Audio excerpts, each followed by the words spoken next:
प्यारे बच्चों, आज हम क्लास 6th के जो जवाहर नवोदय के जो है विद्यालय के जो एडमिशन होते हैं क्लास 6th में, उसके जो एंट्रेंस टेस्ट होता है, प्रवेश परीक्षा जो होती है, जो कि 2024 में जो पेपर आया था, उसको हम सॉल्व करेंगे आज। ठीक है, इससे आपको पेपर का भी पता चलेगा कैसे पेपर आए थे, और आपको ये भी पता चलेगा क्या पैटर्न है। मानसिक योग्यता परीक्षण करेंगे। सबसे पहले रीजनिंग, उसमें क्या कहा गया है, देखो निर्देश है। पहले 4 प्रश्नों के लिए ये प्रत्येक प्रश्न के 4 आकृतियां दी गई है। सभी प्रश्न के 4 चित्र दिए गए हैं। इन 4 आकृतियों में से 3 आकृतियां किसी विधि से एक समान है, 3 एक जैसी है, एक अलग है, भिन्न है, वो हमें बताना है। पहला देखो, पहले में क्या है, आप सभी में देखेंगे कि जितनी खड़ी लाइनें हैं उतनी ही लेटी हुई लाइनें हैं। ठीक है, लेकिन इसमें तीसरे वाले में क्या है, यहाँ पे 3 है तो यहाँ पे 2 लाइनें हैं, इसका मतलब ये सबसे अलग हो गया। दूसरे में देखिए, अगर हम देखें सबसे पहले इस एरो को देखते हैं। देखो ये इधर है, फिर इधर आ गया, इधर आ गया, इधर आ गया, चारों कोनों में है, इसका मतलब ये तो ठीक है। उसके बाद हम अब क्या देखने हैं, अब हम देखते हैं ये बिंदु यहाँ पे है, यहाँ पे है, यहाँ पे है। अब यहाँ पे होना चाहिए था, जो कि यहाँ नहीं है, इसका मतलब ये क्या है, अलग है। ठीक, तीसरे में सभी में 4 डब्बे हैं, सिर्फ दूसरे वाले को छोड़कर इसमें 8 हैं। आगे देखो, फोर्थ में सभी में देखो मध्य जो सेंटर पॉइंट है उसी से ये बनाया गया है, और इसमें देखिए ये अलग दिख रहा है, ये ना सेंटर में नहीं है ये, तो ये क्या है, चौथा इसका आंसर। आगे देखिए, 5 से 8 प्रश्नों के लिए है ये। निम्न प्रश्नों में एक प्रश्न आकृति है, यानी एक प्रश्न के लिए चित्र दिया गया, उसके बाद 4 आकृतियां जो है वो दी गई है। उत्तर आकृतियों में से प्रश्न आकृति के समरूप आकृति देखने, समरूप का मतलब इसके ही जैसी कौन सी है, सेम ऐसी ही आकृति देखो कौन सी है, तो ये जो है हमारे दूसरा ऑप्शन बिल्कुल ठीक है। उसके बाद 6th वाले में देखिए, ऐसी आकृति देखो कहाँ पे है, ये आकृति चौथे में है। ठीक है, चौथा ऑप्शन। उसके बाद देखो भाई 7वां, ऐसी आकृति देखो कहाँ पर है, ऐसी आकृति जो है आपका चौथा ऑप्शन। ठीक, ऐसी आकृति देखो कहाँ पर है, ऐसी आकृति आपका दूसरा ऑप्शन। ठीक है, आगे देखिए, 9 से 12 प्रश्नों के लिए निम्न प्रश्नों में से एक प्रश्न आकृति तथा उसके बाद 4 उत्तर आकृतियां दी गई हैं। प्रश्न आकृति का एक भाग लुप्त है, यानी कि एक हिस्सा जो है वो लुप्त है, गायब है। वहां पे हमें बताना है क्या आएगा, कौन सा हिस्सा आएगा। ठीक है, 4 ऑप्शनों में से अगर हम इसको आकृति को पूरी करेंगे तो देखो ये कैसे बनेगी, ये ऐसे, और उसके बाद ये क्या है, ऐसे, और एक यहाँ पे बिंदु। ये देखो, ये चित्र आपको कहाँ दिख रहा है ऐसा, और इसमें रंग भरा हुआ होगा इधर वाले में, तो ये कहाँ पे दिख रहा है ऐसा आपको, और एक ये देखिए, तो ये पहला ऑप्शन। इसमें देखिए, अगर ये ऐसे गोला बना होगा और उसके बाद क्या है, इधर 4 और इधर 3, तो देखो कौन सा है, ये रहा तीसरा ऑप्शन। 10वें में देखिए, इसमें क्या होगा, ऐसा बना होगा, फिर ऐसा, ऐसा देखो कहाँ पर है, ये रहा ऑप्शन नंबर दूसरा। 12वें में देखिए क्या होगा, 12वें में आपको ऐसे लाइन मिलेगी और ऐसे, देखो कहाँ पर है ये रहा चौथा ऑप्शन। ठीक, आगे देखिए,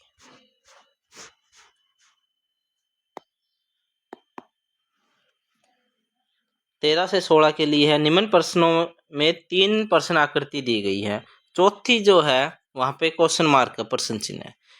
प्रश्न आकृति एक श्रृंखला में है, आगे की बतानी, यानी कि कोई ना कोई पैटर्न बन रहा है। तो देखो सबसे पहले अगर हम इसको देखते हैं तो ये यहाँ पर है, फिर ये यहाँ पे आ गया, फिर यहाँ पे आ गया, अब कहाँ आना चाहिए, यहाँ आना चाहिए, ये ऐसे करके, ऐसे करके देखो कहाँ पर है, ये भी नहीं हो सकता, ये नहीं हो सकता, पहले 2 में है। अब हम इन 2 डब्बों को देखें, अब ये दो डब्बे यहाँ पर है, फिर यहाँ आ गए, फिर यहाँ आ गए, अब यहाँ आने चाहिए थे, यहाँ आने चाहिए था ऑप्शन नंबर दूसरा। 14 नंबर देखो, देखो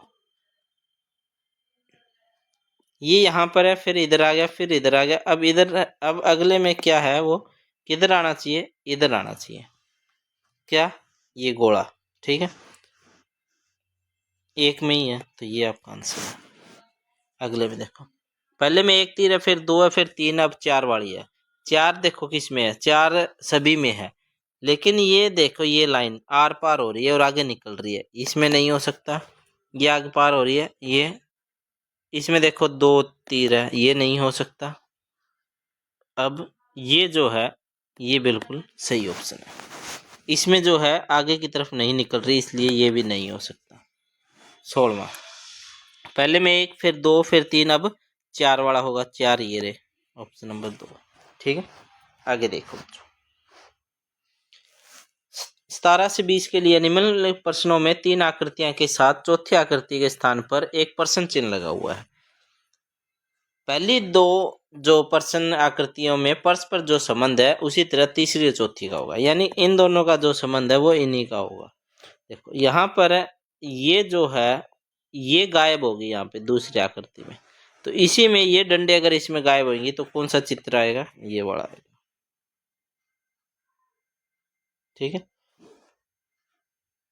क्यों, क्योंकि देखो गोला और फिर ऐसे है, ये वो डंडियां गायब हुई हैं, ये बाकी तो सेम ही है। अच्छा, 18 नंबर में देखिए, बीच वाले डब्बे का क्या है, बीच वाली लाइनों का एक बॉक्स बन गया है, तो इनके भी बीच वाली लाइनों का क्या एक बॉक्स बन जाएगा, ये रहती है। उसके बाद देखिए, अब ये आकृति देखिए, इसमें क्या है, पहले इधर है तो उल्टा इधर हो गया, अब इधर है तो वो क्या है, नीचे की तरफ होगा तो ऐसा होगा वो, ठीक है। ऐसा देखो किसमें है, इसमें नहीं है, ये तो कट गया, ये दो है।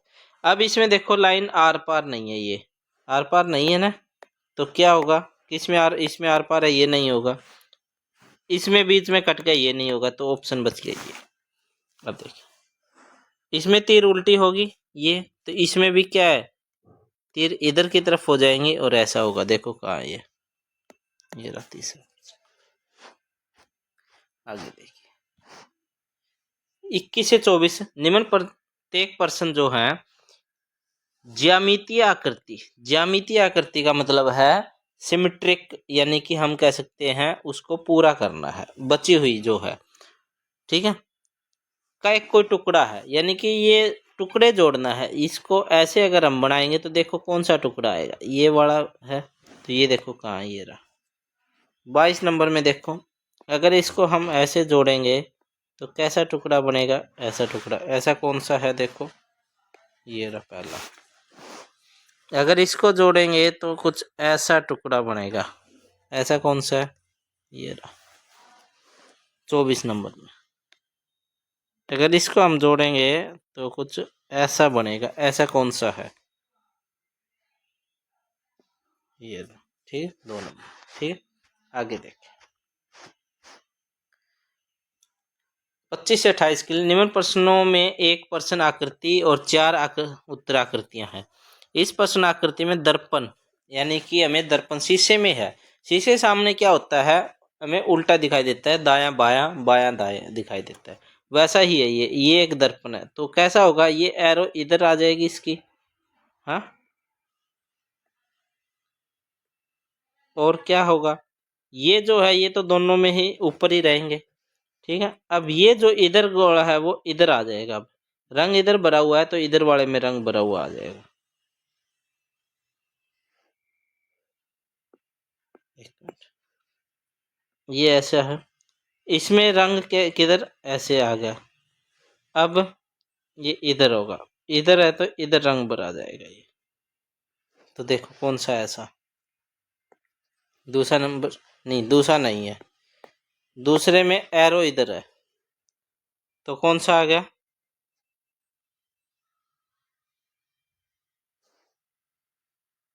पहला नंबर, ठीक है। 26 में देखो, बाकी तो सेम रहेगा। जो ये है,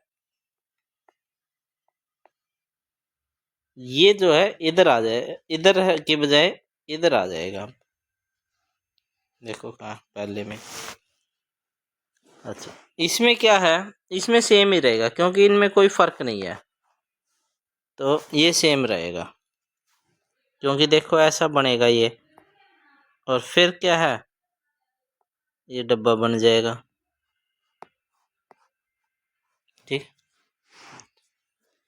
इसमें देखो एम ऐसा बनेगा, फिर ओ, फिर टी ऐसा बनेगा, मोट बना। अगर इसी के जगह एम की जगह अगर बी होता तो ये बी ऐसा बन जाता, सी होता तो सी ऐसा बन जाता, ठीक है। आगे देखिए, प्रश्न 29 से 32, निम्नलिखित प्रत्येक प्रश्न में एक कागज के टुकड़े को प्रश्न आकृति में दिए गए ढंग से मोड़ा गया है, ठीक है। उसके बाद बताना है जब उसको खोलेंगे तो कैसा होगा, कैसा दिखाई देगा। इसको हमने मोड़ लिया, मोड़ने के बाद यहाँ से काट दिया। अब जैसे इसको ऐसे खोलेंगे तो ये कटा हुआ हिस्सा यहाँ पे भी आएगा, फिर इसको ऐसे खोलेंगे तो ये कटा हुआ हिस्सा यहाँ पे भी आएगा और यहाँ पे भी आएगा। फिर इसको ऐसे खोलेंगे तो ये कटा हुआ हिस्सा यहाँ पे भी आएगा, यहाँ पर भी आएगा और यहाँ पर भी आएगा। कुछ ऐसा दिखाई देगा। ये ऐसा कहाँ पर है, ये रहा, ठीक है। इसको ऐसे खोलते चलो। अब इसको देखो, जैसे मोड़ा है वैसे खोलना है, नीचे की तरफ मोड़ा है तो नीचे की तरफ खोल दिया, तो ये कटा हुआ हिस्सा कहाँ चला जाएगा, ये यहाँ पर ऐसे बना होगा, ठीक है। अब इसको ऐसे खोलेंगे, ऐसे खोलेंगे तो क्या होगा, ये वाला हिस्सा जो है ऐसे होगा और ये भी ऐसे होगा। देखो ये कहाँ है, ये रहा। आगे देखो, अब इसको खोलेंगे ऐसे तो ये यहाँ पे भी होगा और यहाँ पे भी होगा। फिर ऐसे खोलेंगे तो ये जो है हिस्सा यहाँ पे भी होगा और यहाँ पर भी होगा। फिर इसको ऐसे खोलेंगे तो ये हिस्सा यहाँ पर भी होगा, ये भी पूरा होगा, ये पूरा होगा, ये भी होगा। तो ऐसा देखो कहाँ पर है, ये पहला। अब इसको देखिए, इसको ऐसे खोलेंगे तो ये यहाँ पर भी होगा। फिर ऐसे खोलेंगे तो ये यहाँ पर, यहाँ पर, यहाँ पर, यहाँ पर ऐसा कुछ दिखेगा। ऐसा कहाँ है, ये रहा तीसरा, ठीक है। आगे देखिए, कह रहे हैं 33 से 36 जो है निम्न प्रश्नों में एक प्रश्न आकृति और 4 आकृति जो है वो उत्तर की है।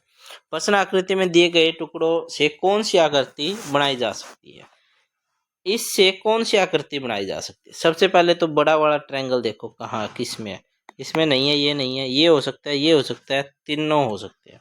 अब ये वाला हिस्सा देखो कहाँ है, ये वाला हिस्सा इसमें नहीं है क्योंकि इसमें ये बीच में जॉइंट आ गया ना, और इन दोनों में। अब ये दो छोटे ट्रायंगल जो हैं ये देखो किस में, ये इस दूसरे में, इसका मतलब ये आंसर हो गया। अब देखो ये वाली आकृति देखो इसमें किस में है, ये इसमें भी नहीं है, देखो ये पतली है, ये भी पतली है, ये दोनों नहीं हो सकते। इसमें ये बड़ी होगी तो ये भी नहीं हो सकता, इसका मतलब चौथा ऑप्शन।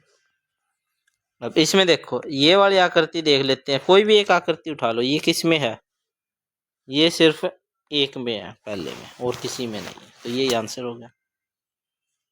अब इसमें देखो ये बड़ा बड़ा ट्रायंगल, इसमें नहीं है, देखो यहाँ कटा हुआ है, इसमें नहीं है, ये कटा हुआ है यहाँ पे, इसमें है, इसमें भी नहीं है, इसका तीसरा ऑप्शन बिल्कुल ठीक है। आगे देखिए, 37 से 40 निम्नलिखित प्रत्येक प्रश्न में एक प्रश्न आकृति और 4 जो है उत्तर आकृति हैं। आपको इन 4 आकृतियों में से किसी एक ऐसी आकृति को चुने जिसमें प्रश्न आकृति छिपी हो।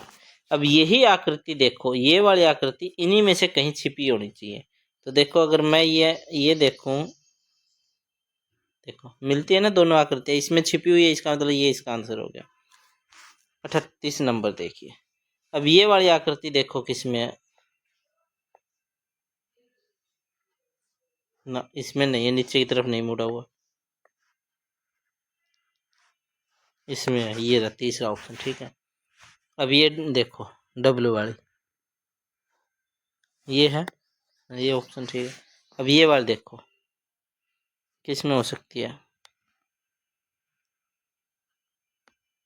देखो है ऐसी, बिल्कुल ये भी हो सकता है। ठीक है, आगे देख, अंकगणित शुरू हो गया है अब, यानी कि मैथ्स आप करेंगे। प्रश्न नंबर 41 अंकगणित है, मैथ्स के हम करेंगे अब। देखो हमें एक ग्राफ दिया गया है, दिए गए एक दंड आरेख विभिन्न देशों की क्रिकेट टीमों द्वारा एक वर्ष में खेले गए मैचों की संख्या, यानी कि अलग अलग देशों ने कितने मैच खेले हैं वो दिखा रखे हैं। जैसे इंडिया ने देखो 30 मैच खेले हैं, पाकिस्तान ने 24, इंग्लैंड ने 28, ऑस्ट्रेलिया ने 32 मैच खेले हैं। ठीक है, तो क्या पूछा गया हमसे, ऑस्ट्रेलिया की टीम द्वारा पाकिस्तान की टीम से कितने मैच अधिक खेले गए हैं। ऑस्ट्रेलिया टीम ने कितने खेले हैं, 32। और उसके बाद क्या है कि पाकिस्तान की टीम ने कितने खेले हैं, 24। तो हम इसमें से क्या करेंगे, 24 इसमें से माइनस कर देंगे, तो कितना आ गया हमारे पास, आ गया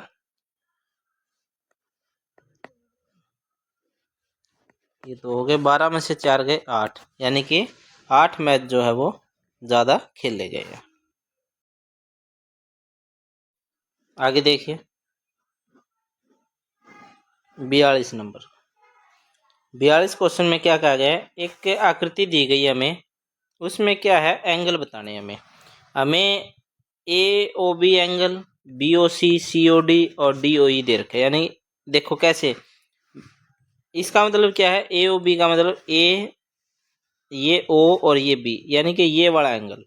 इसी तरह बी ओ सी ये वाला एंगल, सी ओ डी ये वाला एंगल, तो डी ओ ई ये वाला एंगल। ठीक है, ये हमें क्या है बताने हैं। हमें सिर्फ एक एंगल बताया गया, कितना, कौन सा एंगल, एंगल ए ओ ई जो कि 100 डिग्री है। अगर ये पूरा एंगल जो होता है ये 360 डिग्री का होता है। ठीक है, ये अभी हम देखेंगे। देखो अगर हम करें कि कुल 360 डिग्री का एंगल होता है, 360 डिग्री में से जो है 100 अगर माइनस कर दी जाए तो यानी कि 260 डिग्री रह गया, 260 डिग्री रह गया। अब 260 डिग्री किसके बराबर होगा, जो बचे हुए ये वाले एंगल है इनके बराबर होगा। इसमें क्या है, एक x है plus 2x plus 4x plus 6x, ये कितने 260 यानी 260 के बराबर है। तो क्या इन सभी को अगर हम जोड़ेंगे तो देखो कितना बनेगा, 6 4 10 2 12 और 1 13, यानी कि 13x जो है वो 260 डिग्री के बराबर है। ठीक है, अब क्या है देखो x जो है वो 260 बटा 13 हो गया, ये कट गया कितने पे, 20 पे, यानी x का मान कितना आ गया, 20 आ गया x का मान। x 20 है तो देखो यानी कि एंगल ओ ए ओ बी जो है वो 20 है। ठीक है, ये 2x है तो 20 को 2 से गुणा कर देंगे 40, ये 4x है तो 4 से गुणा करेंगे 80, ये 6x है तो 6 से गुणा करेंगे 120। देखो 20 40 80 120 ये रहा ऑप्शन। ठीक है, आगे देखो, आगे देखो 43 नंबर, इसमें क्या कहा गया है कि देखिए इसमें है, ये हमें दिया गया है, ये किसके मान के बराबर है ये बताने में। देखो सबसे पहले क्या होता है, इकाई, दाही, सैकड़ा, हजार, 10,000। ठीक है, देखो 30 10,000 यानी 30 10,000 का मतलब है ये लिख दिया, उसके बाद ये 0 लग गई है ना, 30 10,000 का मतलब ये होता है।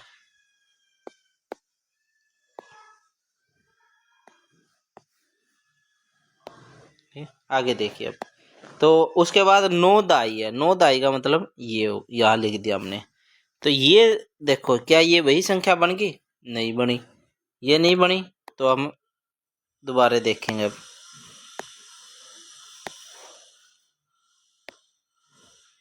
आगे देखिए, दूसरा ऑप्शन है 30,000।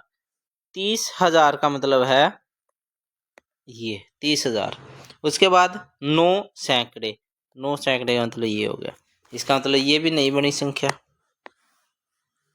अब आगे देखिए, तीसरा ऑप्शन 30,10,000। 3,10,000। 3,10,000 लिख दिया। उसके बाद 9 इकाई। 9 इकाई ये लिख दी। तो अब ये देखो, क्या वही संख्या बन गई? बिल्कुल वही संख्या बन गई। इसका मतलब ऑप्शन हमारा 3 बिल्कुल ठीक है। आगे देखिए बच्चों, नेक्स्ट, यदि दो कोणों का योगफल एक अधिक कोण है तो निम्न में से कौन सा संभव नहीं है? नहीं है वो बताना है। देखो, पहला ऑप्शन क्या कह रहा है? एक समकोण और एक न्यून कोण। एक समकोण का मतलब 90 डिग्री और न्यून कोण आप कोई भी मान लेते हैं, चलो 40 डिग्री मान लेते हैं। तो कितना आ गया? 130 हो गया। अधिक कोण तो है 130, 90 से ज्यादा और 180 के बीच वाला अधिक कोण होता है, ये अधिक कोण है। दूसरा ऑप्शन ये तो ठीक है। दूसरा ऑप्शन देखो, एक अधिक कोण है। एक अधिक कोण आप मान लेते हैं 100 डिग्री का और एक न्यून कोण 40 का ही मान लेते हैं, तो 140 डिग्री हो गया। हो गया, ये भी अधिक कोण बन रहे, ठीक है। अब देखो अगला, तीसरे वाला, दो न्यून कोण। दो न्यून कोण 80 डिग्री वाला भी होगा और 50 वाला भी होगा, तो क्या हो गया? 130 डिग्री। देखो ये भी न्यून, ये भी अधिक कोण बन रहे। अगला देखो, दो समकोण। समकोण का मतलब 90 डिग्री। दो 90 डिग्री वाले हैं, तो कितना आ गया? 180 डिग्री। 180 डिग्री। 180 डिग्री जो होता है वो अधिक कोण नहीं होता है, वो क्या होता है? वो एक सीधा कोण होता है। इसका मतलब ये संभव नहीं है। आगे देखो 45 नंबर,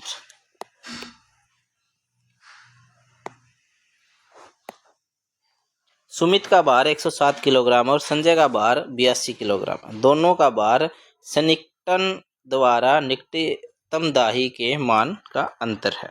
क्या? सुमित का भार 107 है, इसका निकटीकरण करेंगे, दाही का निकटीकरण करना है ना, तो ये क्या हो जाएगा? 110 हो जाएगा। उसका भार 82 है, उसका निकटीकरण करेंगे तो कितना आ जाएगा? 80 आ जाएगा। अब इनका अंतर देखो, 0 कितना? 30 किलोग्राम का इनका अंतर है। आगे देखो 46 नंबर,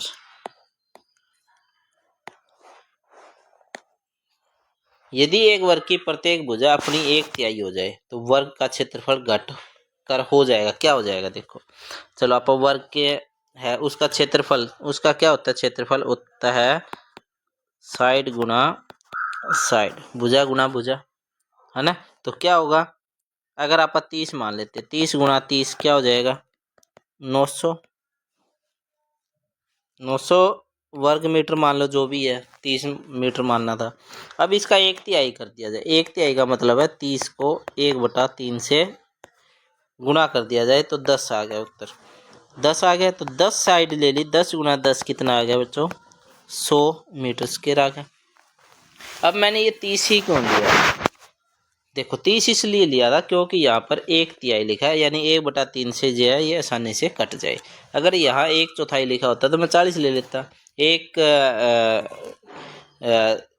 आपका ये भी 1/8 लिखा होता तो मैं क्या है, 1/8 लिखा होता तो मैं 80 ले लेता, ताकि आसानी से कट जाए। अब देखो, अब इसमें क्या है, कितना घट कर आया है, तो क्या होगा? पहले तो 900 था, अब 100 हो गया, यानी कि 100 1/9 हो गया। इसका 1/9 हो गया ना ये, तो 1/9 जो है वो घट गया। उसके बाद एक मशीन का जो है, पहले इसको साफ कर लेते हैं, डिलीट। देखो क्या कह रहा है, एक मशीन 1 मिनट में 12 पृष्ठ छापती है, यानी 12 पेज छापती है 1 मिनट में। इतने पेज छापने के लिए उसको कितना समय लगेगा? तो क्या करेंगे हम, इतने पेज छापने, 12 पेज 1 मिनट में छापते, तो मिनट निकाल लेंगे 12 से भाग कर 12 चौक 48, 12 चौक 48। उसके बाद कितना आ गया? छप कितना है बच्चों? कितना बच गया 2 और 96, 12 अठे 96, 0, यानी 480 मिनट हो गए। और 1 मिनट में कितने 1 घंटे में कितने मिनट होते हैं 60। तो 60 से भाग करेंगे तो हमारे पास क्या आ जाएंगे घंटे आ जाएंगे।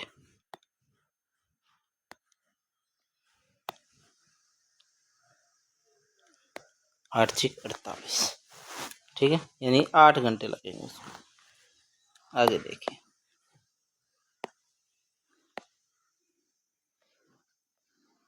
एक वस्तु को 2540 रुपए में बेचने पर उतना ही लाभ होता है जितना कि उसको 1850 में बेचने पर हानि होती है। देखो, इसको करने का मैं आपको बताता हूँ।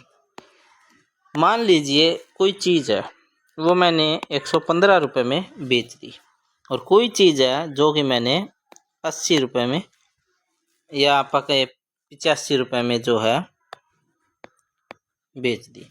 अब मेरे को उतना ही लाभ होगा जितना 85 बेचने पे हानि होगी।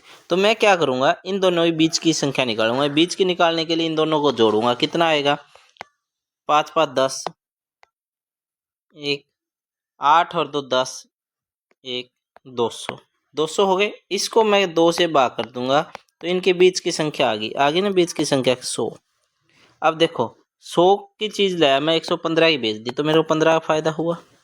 100 की चीज़ लाया मैंने 85 बेच दी, मेरे को 15 का नुकसान हुआ, हानि हुई। तो इसी तरह ये सवाल है, इसको हम क्या करेंगे,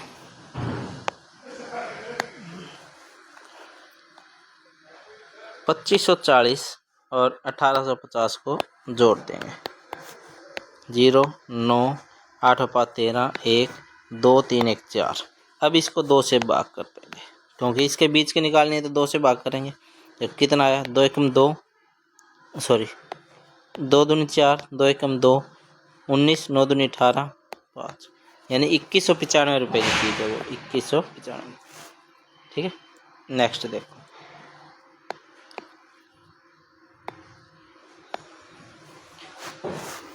ये हल करना है, सिंप्लीफाई करना है, ये इसको सिंप्लीफाई करना है। देखो, तो ये इसमें थोड़ी सी मल्टीप्लाई भी ज़्यादा होगी, ठीक है।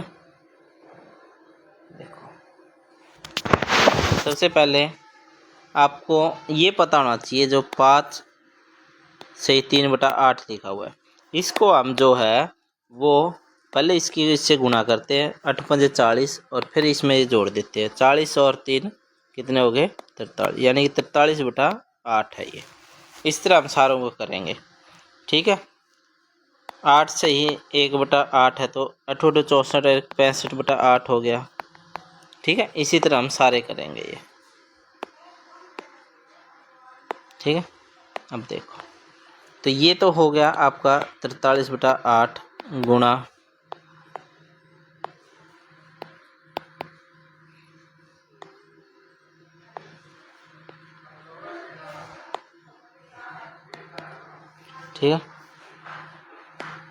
65/8 माइनस 8 3 24 25, 25/8 गुणा 8 45, 45/8, ठीक है। एल इनकी ये 64 आ गया, इसको ऊपर वाले को गुणा करेंगे, 43 गुणा 65 आप करके देख सकते हो। आपका जो आंसर आएगा वो आएगा 2795, माइनस नीचे 64 आएगा, 8 8 64, और इसके ऊपर की 25 की 45 से गुणा करोगे तो 1125 आ गया। अब इसमें से इसको अगर हम घटाएंगे तो हमारे पास जो आएगा वो आएगा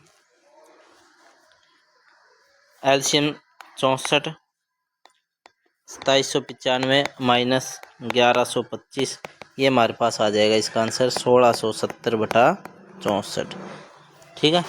अब इसको भाग देंगे तो हमें क्या है, भाग देने पर लगभग हमारा 26 जो आंसर आएगा। अब भाग दे के देख लेना इसको, पहले इसको काट लेना चाहिए। देखो, 2 के पहाड़े से कट जाएगा ये,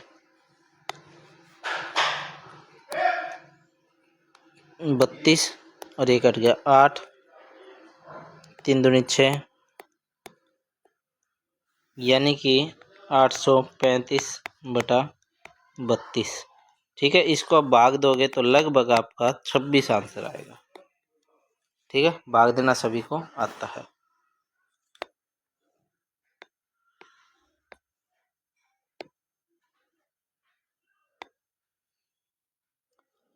ठीक है,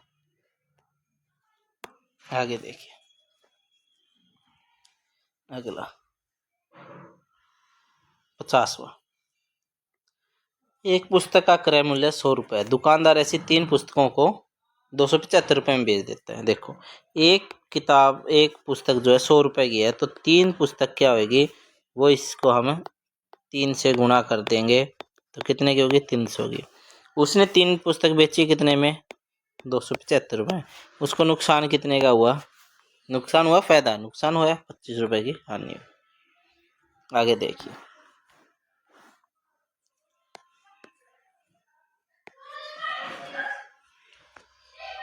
एक संख्या के अंकों का जोड़ संख्या से घटाया जाता है, परिणामी संख्या सर्वदा भाग होगी, किससे होगी। देखो, ये कह रहा है जैसे मान लो 32 है, इनका जोड़ कितना हुआ, 3 और 2 5 हुए। अब 5 इसमें से घटा दिए जाए तो कितना आया, 27। 27 किससे भाग होगा, 9 से भाग होगा, है ना, 9 से भाग होगा। इसी तरह अगर 43 है, ये कितना आ गया, 4 3 7, 7 इसमें से घटा दिया जाए तो कितना आया, 13 में 7 गए 4, और ये 13 में से 7 गए, ये आ गया आपके 6 और 3 36। तो ये भी 9 से भाग होगा, इसका मतलब वो हमेशा 9 से भाग होगा। ठीक है, आगे देखिए,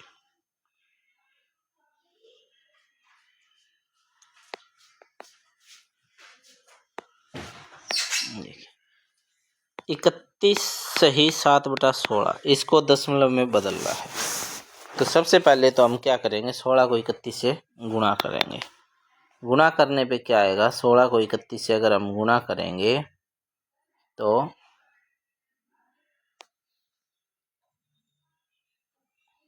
हम गुणा करके देख लेते हैं कितना आएगा, 496।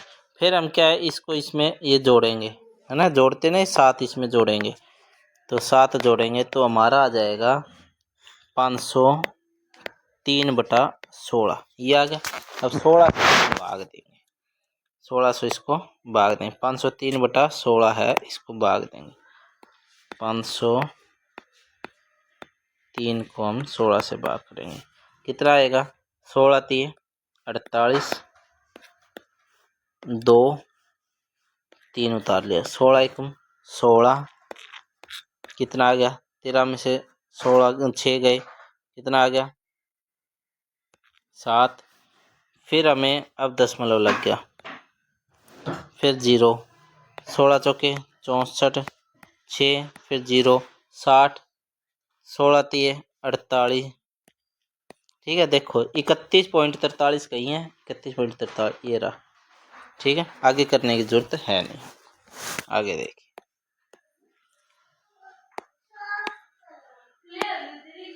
आगे देखिए, एक बिन वही या तुल्य रहती है यदि एक बिन कब सेम रहेगी।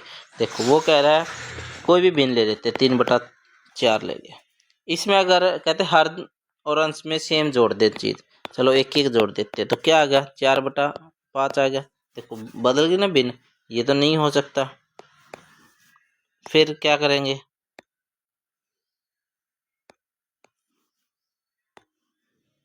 ये दूसरा ऑप्शन कह रहा है कि उसमें से घटा दिया जाए, एक एक घटा देंगे तो क्या जाए, 2/3 हो जाएगा, बिन बदल।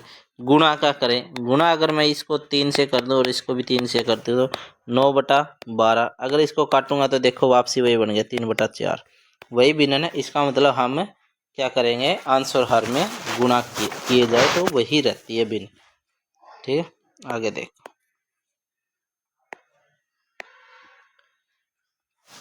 30 किलोग्राम मिठाई से 2/3 किलोग्राम के भार के कितने पैकेट बनाए जा सकते हैं, 30 है, तो इसको पैकेट में बदलना है 2/3 के, 2/3 का मतलब है इसको हम 2/3 से भाग कर दे तो ये 3 जो है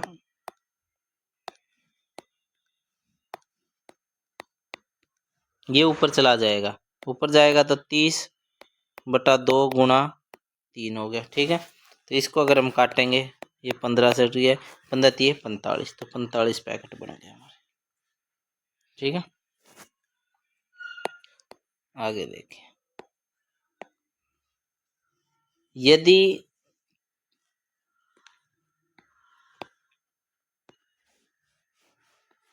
भाग में है 3.66 तो उत्तर 1200 आ रहा है।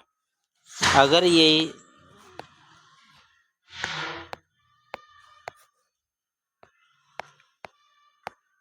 तो उत्तर क्या आएगा? देखो इसमें, देखो ये दशमलव के बाद 2 है और कहीं दशमलव, इसकी वजह से यहाँ पे 2 जीरो आ गए ऊपर, यहाँ पे दशमलव से दशमलव कट गया, तो यानी कि बाकी तो सेम ही है, यानी दशमलव से दशमलव कट गया, दशमलव नहीं होता तो ये जीरो नहीं होती, इसका मतलब उत्तर क्या आएगा? इसका 12 आएगा। आगे देखिए,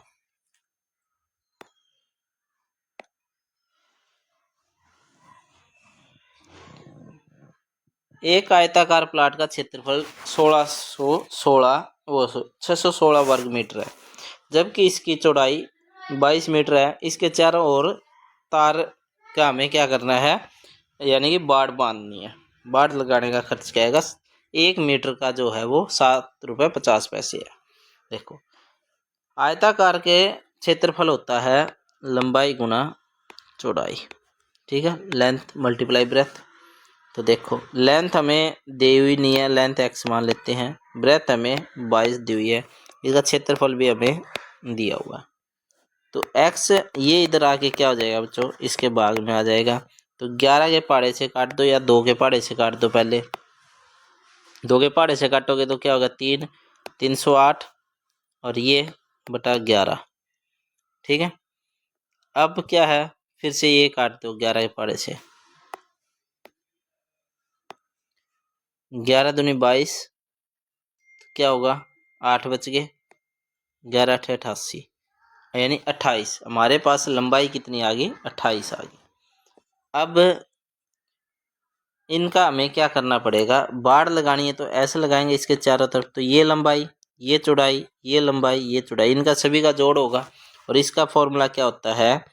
ये हमें परिमाप निकालना है, यानी कि पेरीमीटर। तो क्या होता है? लंबाई प्लस चौड़ाई गुणा में 2।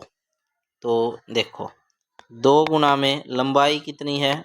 22 है, सॉरी 28 है, और चौड़ाई कितनी है? 22 है। इनको जोड़ेंगे तो क्या आ गया? 28 और 22 को जोड़ने पे क्या आ गया? 50 आ गया, और गुणा में 2, यानी कि 100 मीटर लंबी तार लगेगी। 100 मीटर लंबी तार लगेगी। अब क्या है, 1 मीटर के 7.5 रुपये, तो 100 मीटर के 7.5, ये पॉइंट हटा के नीचे 100 ले आया मैं, गुना 100, 100 से 100 कट गया, कितना आ गया हमारा? 750 रुपये खर्चा आ गया। ठीक है, आगे देखिए,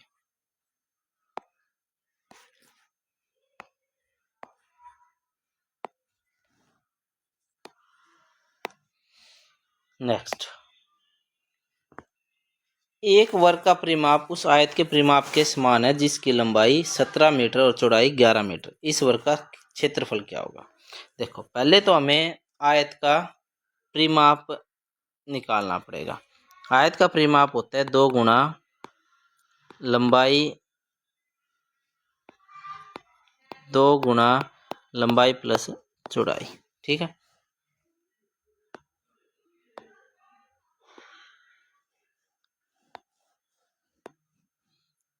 दो गुणा लंबाई प्लस चौड़ाई। ठीक है, 2 गुणा लंबाई कितनी है? 17 है, और चौड़ाई 11 है, तो कितनी आ गई? 2 गुणा 28, यानी कि 56 मीटर। ठीक है, अच्छा अब ये जो है, ये कह रहे हैं कि इस वर्ग के परिमाप के बराबर है। वर्ग का परिमाप क्या होता है?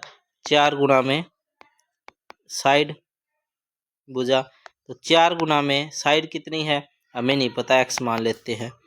और ये 56 है क्योंकि ये इसका परिमाप और इसका परिमाप बराबर है, तो 4 इधर आगे भाग में हो जाएगा। 56/4 कितना आ गया, 4 एकम 4, चक चक 16, यानी कि 14 मीटर जो है वो उसकी भुजा है, 14 मीटर। अब इन्होंने और क्या कहा है, क्या निकालना है, और हमें अब निकालना है भुजा में पता चल गई 14 है। अब वर्ग का क्षेत्रफल निकालना है। वर्ग का क्षेत्रफल निकालना है तो उसकी होती है साइड गुना साइड, भुजा गुना भुजा। तो क्या होगा, 14 गुना 14, 14 गुना 14 मतलब 196 मीटर स्क्वायर। 196 आपका आंसर है। ठीक है, आगे देखिए, यदि a बटा b है, a बटा b हमें दे रखा है और a की वैल्यू जो है b माइनस 3 है, और हमें a प्लस 10 बटा b और माइनस a बटा b इज इक्वल टू में 10/7 दे रखा है। तो a और b, a बटा b क्या होगा, ये हमें निकालना है। तो कैसे निकालें, देखो, जहाँ जहाँ a लिखा है वहाँ b लिखा है, वहाँ पे हमें a लिखा है वहाँ पे b माइनस 3 लिख देना है। a प्लस 10 बटा b माइनस a बटा b 10/7। तो देखो एक जहाँ लेगा वहाँ b माइनस 3 प्लस 10 बटा b माइनस 3 बटा b। ठीक है, b एलसीएम आ गया इनका, तो b माइनस 3 प्लस 10 ये ऐसे है। तो देखो minus b minus minus plus हो गए प्लस 3।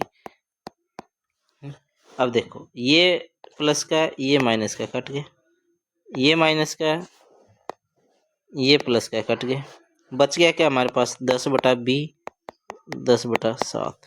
ठीक है, अब क्या होगा, क्रॉस मल्टीप्लाई b गुना 10, ठीक है, बराबर 10 गुना 7, यानी कि 10b बटा में 70। 10 इधर आगे भाग में हो जाएगा, तो b कितना आ गया हमारे पास, 7 आ गया। b 7 आ गया। a निकालना है, a निकालना है तो कैसे निकालेंगे, देखो a बराबर में b माइनस 3 था, तो a इक्वल टू b कितना है, 7 माइनस 3, तो a कितना आ गया हमारे पास, 4। तो यानी कि हमें क्या निकालना था, हमें a बटा b निकालना था, तो क्या आ गया 4/7, 4/7 के आंसर। ठीक है, आगे देखिए,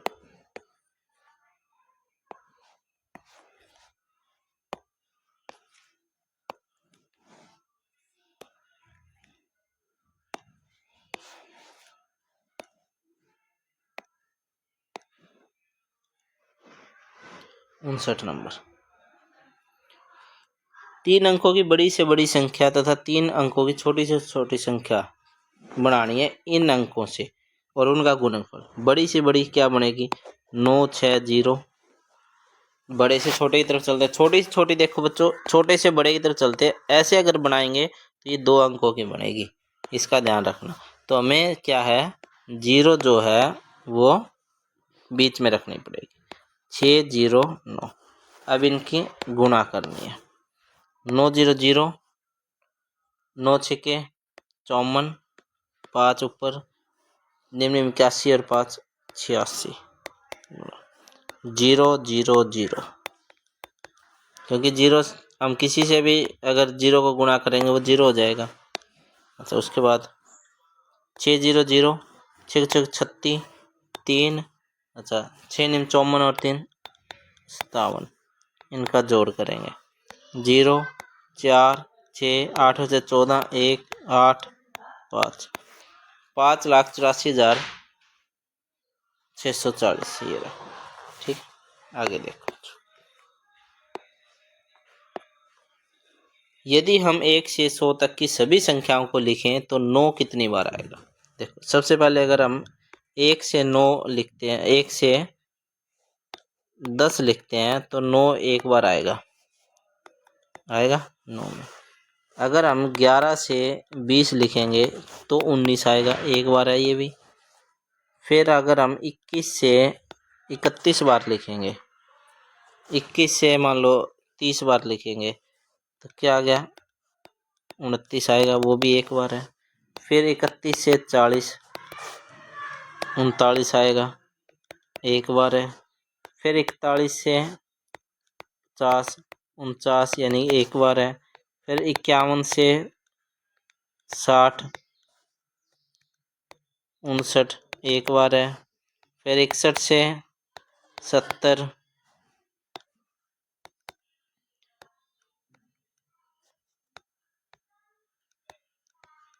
70 ये भी क्या है, एक बार है। फिर 71 से 80 ये भी एक बार है।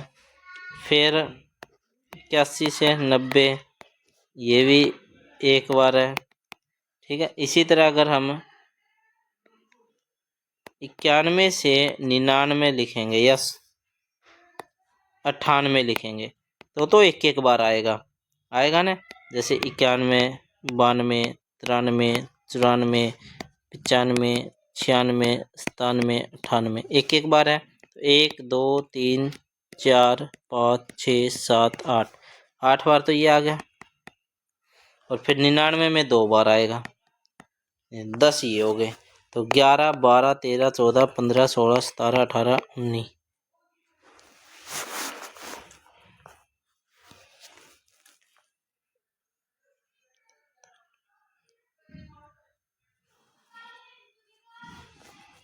ठीक, कितनी बार आ गया देखो बच्चों, 1 2 3 4 5 6 7 8 9 9 बार तो ये आ गया।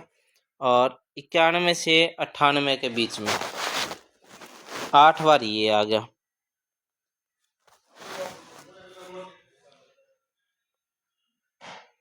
9 19 29 39 49 59। अच्छा, एक 90 में भी आएगा, ये देखो 90 वाला रह गया था अपना, यानी कि कितने हो गए, 20 बार आएगा ये। ठीक है, आगे देखिए। अब है हिंदी परीक्षण, भाषा परीक्षण जो है हिंदी है भाषा हमारी। ठीक है, आप इंग्लिश भी ले सकते हो, पंजाबी भी ले सकते हो, जो भी है। इसमें क्या है, एक हमें अनुच्छेद दिया हुआ है, उनमें से प्रश्न आएंगे, उनका उत्तर दे रहा है। क्या अनुच्छेद है, आपने महान प्रायणवादी और सामाजिक कार्यकर्ता सुंदरलाल बहुगुणा के बारे में अवश्य सुना होगा। उनका जन्म उत्तराखंड के एक छोटे से गांव में हुआ था। उनका गांव ऊंची पहाड़ियों पर हरे भरे वनों से घिरा हुआ था। वन मूल्यवान वृक्षों से भरे हुए थे। खेल का सामान बनाने वाली अनेक कंपनियों ने सामान बनाने के लिए पेड़ों की कटाई शुरू कर दी। इसका परिणाम यह हुआ कि आसपास के क्षेत्रों में विनाशकारी बाढ़ आनी शुरू हो गई। बाढ़ से लोगों को अनेक समस्याओं का सामना करना पड़ा। उन्हें अपने जीवन में वनों का महत्व समझ में आया। चलो, पहला प्रश्न है, सुंदरलाल बहुगुणा एक महान डैश थे, क्या थे वो, प्रायणवादी। उनका गांव डैश से घिरा हुआ था, किन से बच्चों, हरे भरे वनों से। आगे देखिए, वनों की कटाई के परिणाम स्वरूप डैश आने लगी, क्या, विनाशकारी बाढ़। सुंदरलाल बहुगुणा डैश संज्ञा है, कैसी संज्ञा, सुंदरलाल बहुगुणा एक नाम है, तो इसका मतलब एक व्यक्तिवाचक है।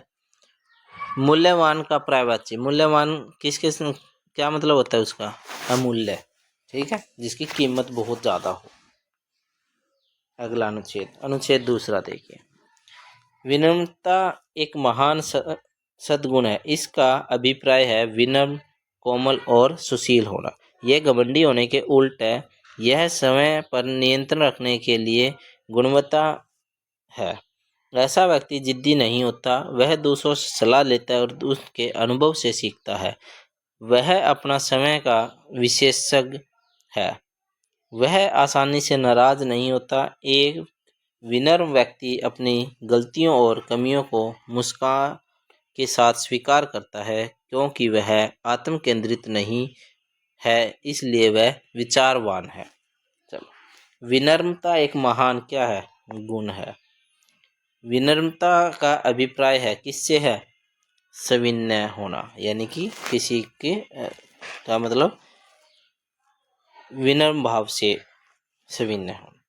विनम्र व्यक्ति से डैश से सीखता है, किससे? दूसरों के अनुभव से सीखता है, दूसरों से सीखता है ना, दूसरों के अनुभव से सीखता। घमंडी किसका पर्यायवाची है? घमंडी, घमंडी का मतलब बच्चों अक्कड़, ठीक है। जिद्दी का विलोम शब्द यानी कि उल्ट शब्द, जिद्दी है तो क्या होगा? वो सहमत रहेगा, ठीक है।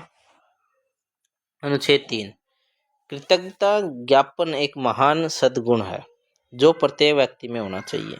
यह एक अनुभूति है जिसके द्वारा हम किसी के प्रति धन्यवाद अभिव्यक्त करते हैं। हम अनेक रूपों में अपनी कृतज्ञता ज्ञापित कर सकते हैं। हम अपने विचारों, शब्दों और कार्यों में कृतज्ञ हो सकते हैं। जब हम धन्यवाद कहते हैं तो उसका अर्थ होगा हम कृतज्ञ हैं। हमें उन सबके प्रति कृतज्ञ होना चाहिए जो हमारे लिए सहायक हैं। हमें ईश्वर के प्रति कृतज्ञ होना चाहिए क्योंकि उसने हमें अनेक अच्छी वस्तुएं प्रदान की है। हमें उसे अपने हृदय के अंतरतम से धन्यवाद देना चाहिए। धन्यवाद का अर्थ क्या है बच्चों? कृतज्ञ होना। महान सद्गुण क्या है बच्चों? कृतज्ञता प्रदर्शन, ये एक महान सद्गुण है। अपने या अपनी डैश में भी कोई कृतज्ञ होना चाहिए। क्या बच्चों? सद्गुणों किसमें कृतज्ञ होना चाहिए बच्चों? शब्दों, विचारों में क्या है? विचारों में कृतज्ञ हो सकते हैं, ठीक है। सहायक शब्द क्या है बच्चों? सहायक का मतलब होता है विशेषण, किसी की विशेषता है, हर किसी की सहायता करना। सद्गुण का अर्थ क्या है बच्चों? गुण। अब अनुच्छेद 4, वैज्ञानिक और चिकित्सक हमारे शरीर के विभिन्न तंत्रों और अंगों पर टीवी के खतरनाक प्रभावों के बारे में हमें चेतावनी देते हैं। प्रत्येक व्यक्ति प्रतिदिन औसत 3 से 4 घंटे टीवी देखता है, जिससे हमारी दृष्टि कमजोर होती है। बच्चों पर सबसे अधिक प्रभाव पड़ता है क्योंकि वे निकट से टीवी देखते हैं, जो अधिक हानिकारक है। इसके परिणाम स्वरूप सिर दर्द की समस्या, शिकायत भी आती है, सामान्य शिकायत आती है।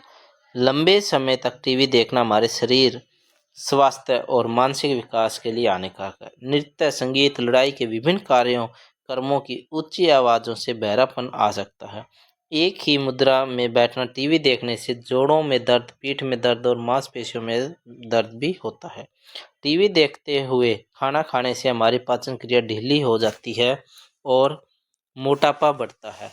आतंक और हिंसा के दृश्यों से युवकों में मनोवैज्ञानिक समस्या जन्म लेती है। लंबे समय तक टीवी देखने से हमारी डैश प्रभावित नहीं होती क्या प्रभावित? मानसिक स्वास्थ्य तो होता है, पाचन क्रिया, भार, ऊंचाई नहीं होती क्योंकि मोटापा आएगा तो भार तो बढ़ेगा, इसलिए ये भार तो करता है। आतंक और हिंसा के दृश्यों से युवकों में मनोवैज्ञानिक समस्याएं जन्म लेती है। मनोवैज्ञानिक समस्याओं का संबंध डैश से संबंधित है। किससे है बच्चों? मानस से। टीवी देखने का प्रभाव बच्चों की दृष्टि पर सबसे अधिक पड़ता है क्योंकि क्या करते हैं वो? टीवी बहुत ही निकट से देखते हैं। ढीली का समानार्थी शब्द क्या है बच्चों? ढीली का मतलब है धीरे। अनुच्छेद में प्रत्येक हानिकारक शब्द का विलोम शब्द क्या है? प्रयुक्त हानिकारक शब्द। हानिकारक का विलोम यानी उल्ट, हानिकारक उपयोगी, ठीक है। ये आपके कंप्लीट हो गए बच्चों। Okay, thank you.